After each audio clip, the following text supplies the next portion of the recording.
And we're rolling in the new year. Welcome to a new episode of Momentum Mondays. It's January 6th, 2025. It'll take a lot of time for me to actually remember to say 2025 and to write 2025. Get to go through that whole thing again. But anyway, first show of the year. Um, so yeah, we'll have some updates for you on some of the portfolio changes.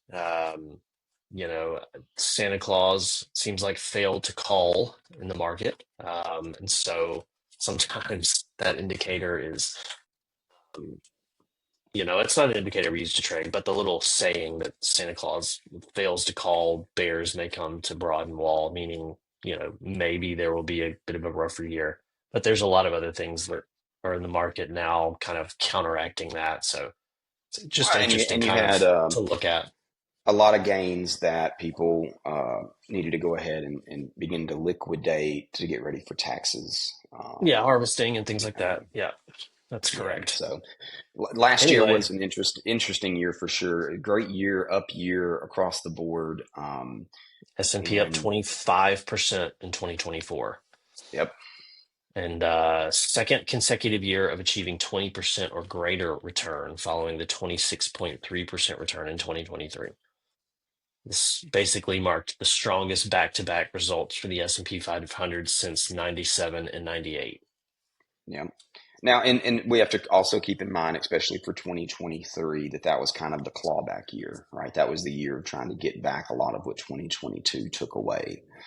Um, so depending on, when you were in the market, you really didn't start to see good catch up until, halfway through the second and beginning of third quarter of 2024. Um, but things are looking good as I've said several times.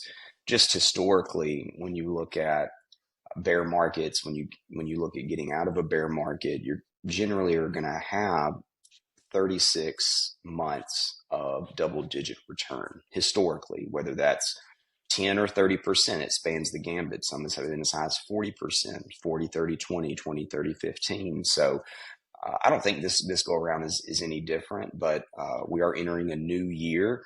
A lot of exciting things are going to be going on that are going to have a positive or negative impact to the market. We don't really know until things begin to pan out, but we do know that the Federal Reserve seems to be keen on continuing to uh, slowly reduce interest rates this year.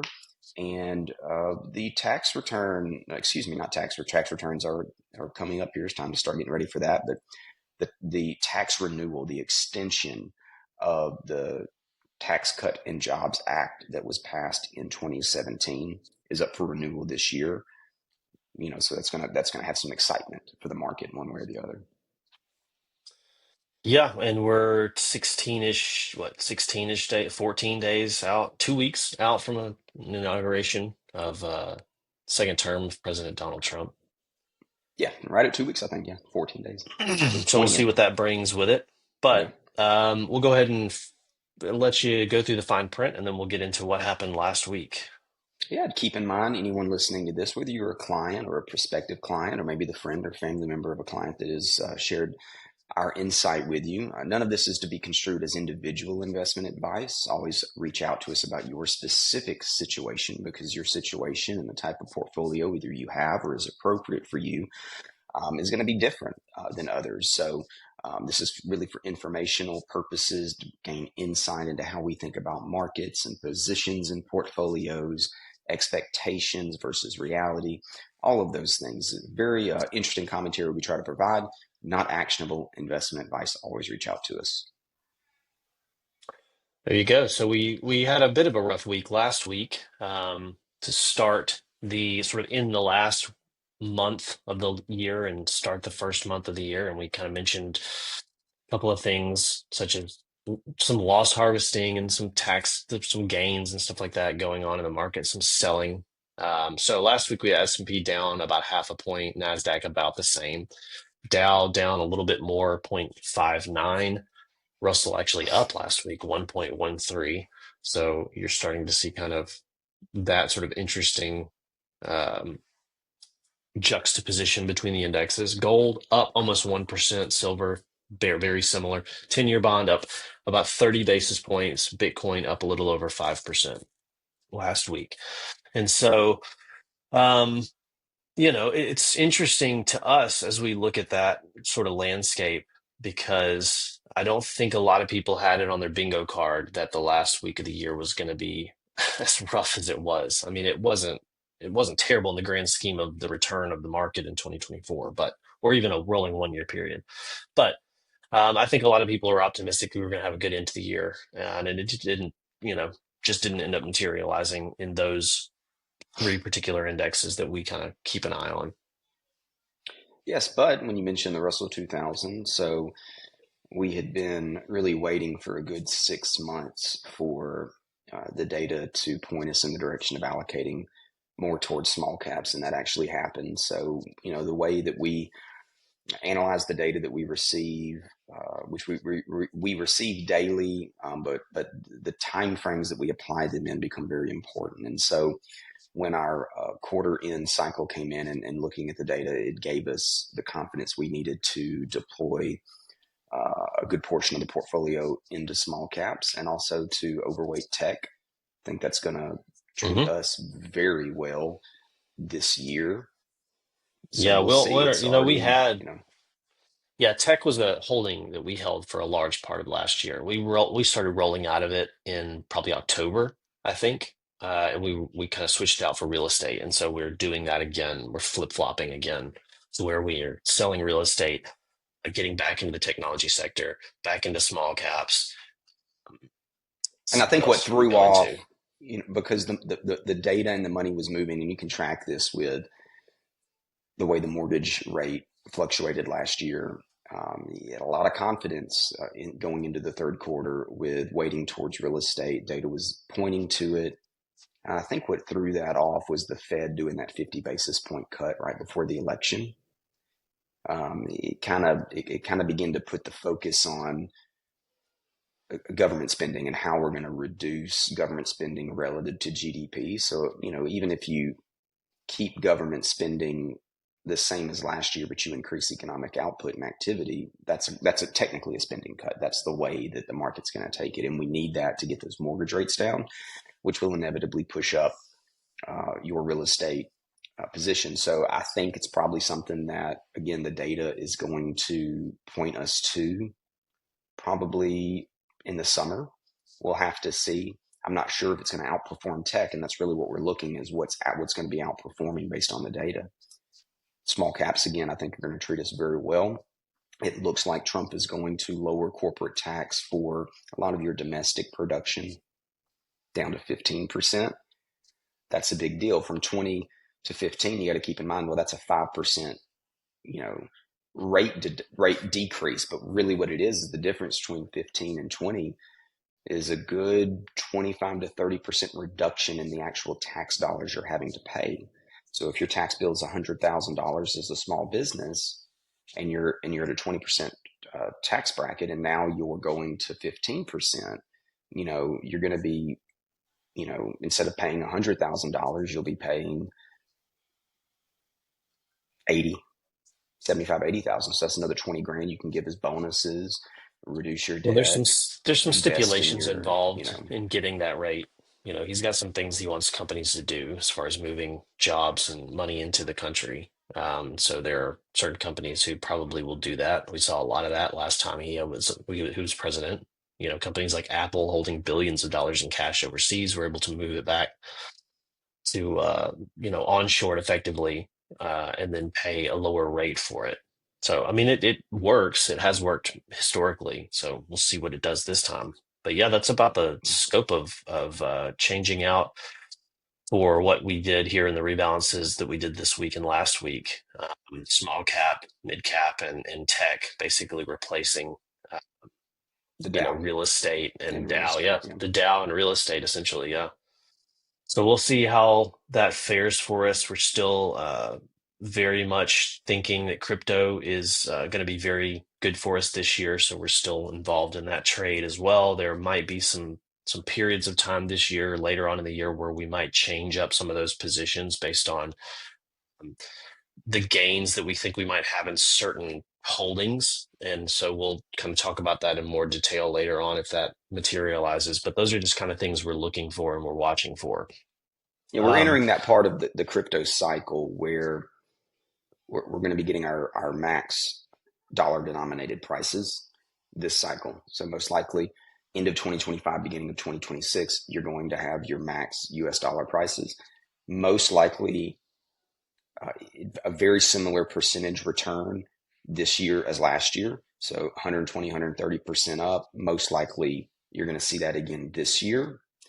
And then we'll begin the rotation to the part of the cycle that uh, is where you get a lot of liquidations that happen coming up before the next halving. So it's going to be very interesting. The way that we manage our crypto portfolios is designed to take advantage of that.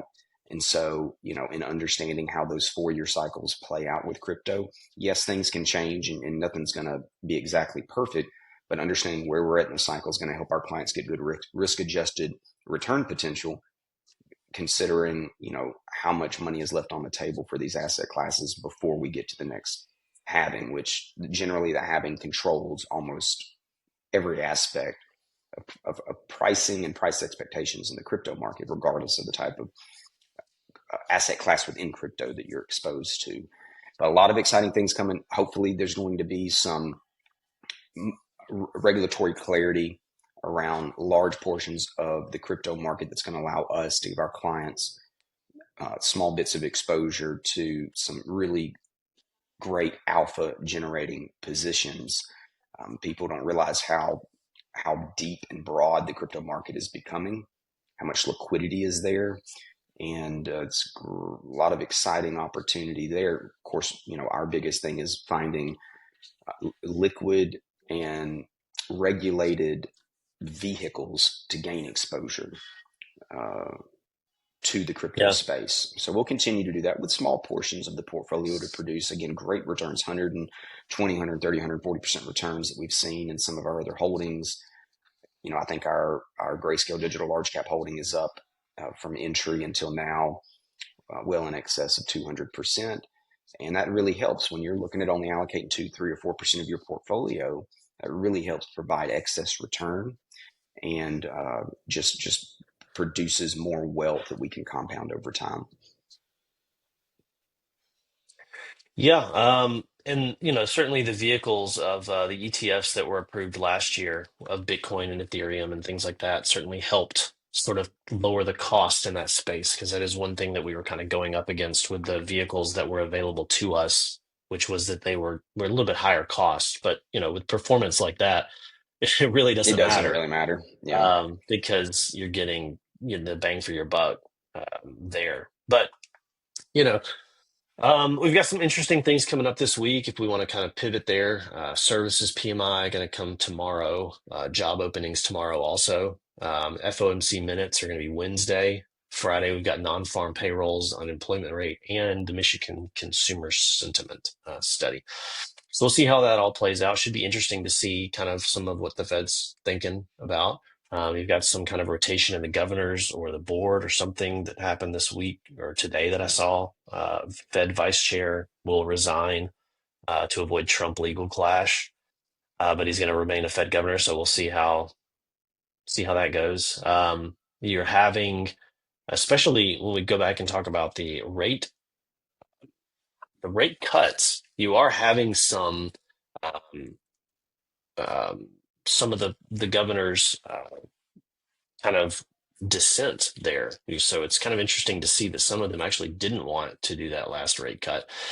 And so we'll see kind of how that plays out into when the next cut is going to be. My thought is that it's going to be a little ways away. I don't think we're going to see a cut when the next opportunity comes for them to cut. I think they probably won't do that. But I don't know. They could.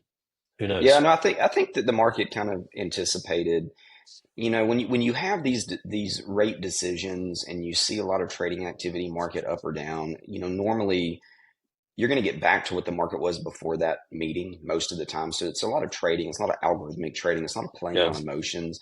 I think your institutional players in the market really understood that the Fed was going to slow the roll on rate cuts.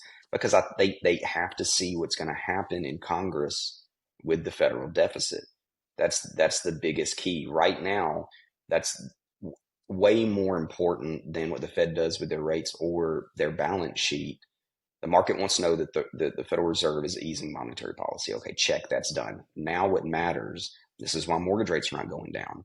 The market is waiting to see what happens with federal deficit. You've got to reduce the federal deficit in real terms or relative to economic output to get those rates down. And it's gonna happen one way or the other, because the interest on the debt is getting bigger and bigger and bigger. Every time a tranche of treasuries rolls over, you're getting away from treasuries that were issued at half a point or 1 point. Now they're having to be issued at 5%. That's a 10x from half a point to 5%. That's a 10x increase in the interest. I mean, it's just like somebody with credit cards. You have a 0%, you roll it over and you don't pay the balance down, right? And then, after 12 months, now we're at 30% in interest expense. That's a big deal. That's kind of what's happening to the federal government on a large scale. Could be wrong, but I think our interest expense is now greater than the military budget. The defense spending. Yeah, I think you're right.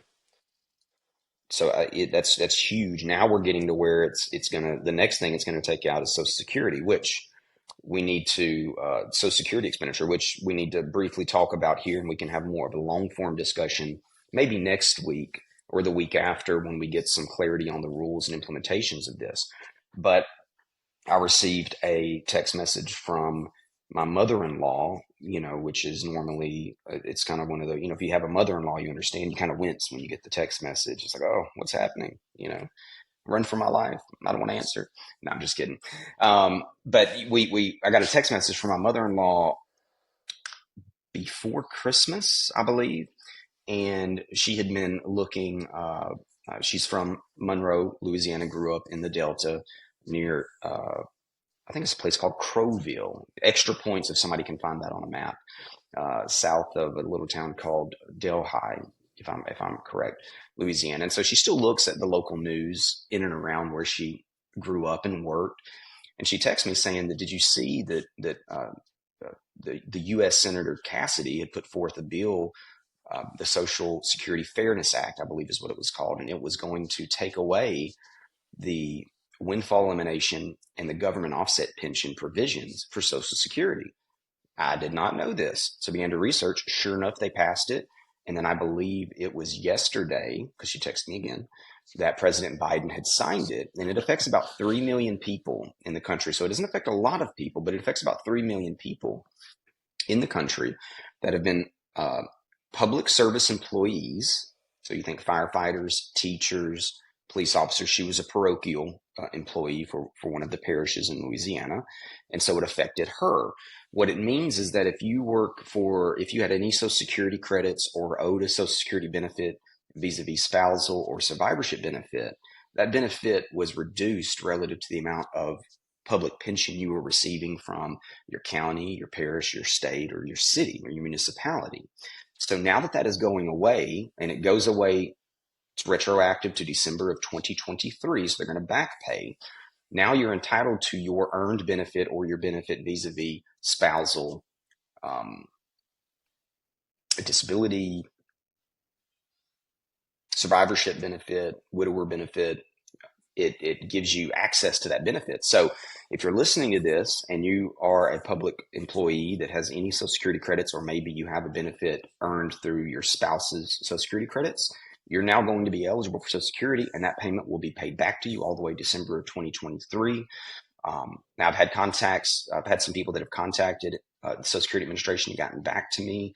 The rules are not yet understood. Yeah, Probably that's what I going was to going to say. take a good, because they're going to have to get the new administration and whoever they appoint to run things. I would think probably by springtime, we're going to have some clarity. So we'll send out some emails and some memos. But if you're not aware of this, it's a big deal. I know we have a good handful of clients that were public employees that are now going to be eligible for Social Security. So that's a very Certainly a good higher thing. benefit than they're currently receiving. Yes, and I think that we had generally done the math. If we think about a teacher, for instance, that had earned enough Social Security credits and then went to teach, you're generally looking at getting your teacher's pension. So let's say that's $2,600 a month as your teacher's pension. If you've been retired for about 10 years, that's probably, if we go back to 2015, that's about what your pension would be in most of your uh, school districts that are, as long as we're talking about big cities, that's really what it would be. Social Security benefit would be reduced from, say, 900 or 1,000 down to about $300. So you're getting a good $600-700 bump. And then now that spousal benefits are on the table, it could be even more than that if your spouse was also not a public uh, employee. And let's say if they made between $80 and $100,000 in their last 3 or 4 years of working, benefits probably going to go to $1,200 to $1,400. So it's a big deal for people. It's going to help a lot of people, and it is. I've never understood that the Two why and a they half did what million they did. Americans. Yeah, it's millions of people that was really treated very unfairly. So I'm very glad to see this Senator Cassidy get that passed, and then President Biden sign that. It's one of those things that that could have been fixed a long time ago. I don't think there was a lot of attention brought to it, and I'm glad to see that it's done. The government doesn't have a problem sending a quadrillion dollars a day to everybody on planet Earth, and then you have this basket of people that were really treated very unfairly. So you know um, it's good news. I'll like I said, my mother-in-law is affected. She's one of the I've always thought she was one out of a couple of million, and now she's definitely one out of 2.5 million. So I'll keep everybody up to date as I help her through that process. And of course, if you guys get any more information, feed that back to us so that we can spread it out to everybody. Let them themselves know, maybe their parents or spouses that are affected by it. And then I will add, since we're talking about people receiving checks, to keep an eye out on this last batch of checks the Treasury has sent out. Apparently, over the weekend, I think it was. So I visited Garrett on Saturday. I think on Friday, I opened the mail, and there, if you're a business owner, you understand when you get a letter or something from the IRS or the Treasury, you're like, crap. I'm thinking, okay, I gotta pay them more money. But I actually got a check for $7,000 in the mail, and I had just purchased a Tesla. So I thought that because the tax credit for the Tesla, I thought went automatically to Tesla. So I said, oh, they messed up on something, but the math didn't add up. Was talking with Garrett, and apparently share the info, Garrett, as to why people are out there receiving these checks. Uh, Yeah, I mean, you know, I guess a Christmas gift, I guess. there was a group of people that did not receive the stimulus money when Biden came into office, and it was some sort of oversight. I'm not sure really how that happened. That seems like a big oversight, but didn't receive the funds, and so now they are sending them out in the last weeks of, well, I guess they send it out in the last weeks of December, and I think it'll continue on in January and February, which is going to be interesting. It's going to overlap the time where he's going out of office and Trump is coming into office. So it's part of the residual kind of Yeah. stimulus, and I don't really I mean, I had no understand. idea. I didn't. I know that when Biden had gotten in, and I'm sure other people are like this, I did get like a monthly deposit for like child tax credits, but I had to pay it back. I just didn't. It just showed up one day. Um, I had no idea, but a really good thing if you're one of the people like myself that may open that check up and see it. What are some great things to do? It's not already in your budget. If you haven't funded your Roth IRA, it's a great opportunity to do that. You can use it to offset your contributions to your 401k, so increase your 401k contributions. I was looking last night at my HSA. Do I have any room left maybe for 2024 to put some extra funds in that? So if you get, whether it is back pay for the windfall elimination and government offset pension going away, or you end up getting apparently a stimulus that was owed to you that you didn't receive, you know, don't just go and spend it. Think about where you can put it in your investment account. Where can you put it to, you weren't counting on it anyway. So use it to top off your Roths, use it to put some extra in your 401k. And, these times in the market is when you really want to start looking at that so that you can take advantage of, um, what is hopefully, a continuation of the bull market historically, as it always lasts, 5 to 7 years, and just gets you some great compounded interest and growth. So keep an eye on that. And if you have questions, let us know. We can't, there's no way to know, I don't think, if you are, because I had no idea that I was owed a stimulus. I mean, I know back Well, it in was just 2020 and so, 2021, there were stimuluses left and right, and yeah, and some it I was got, so, some I didn't get. yeah, yeah, the qualifications for it was so confusing that there's probably people like yourself that didn't realize you didn't get one of them for whatever reason.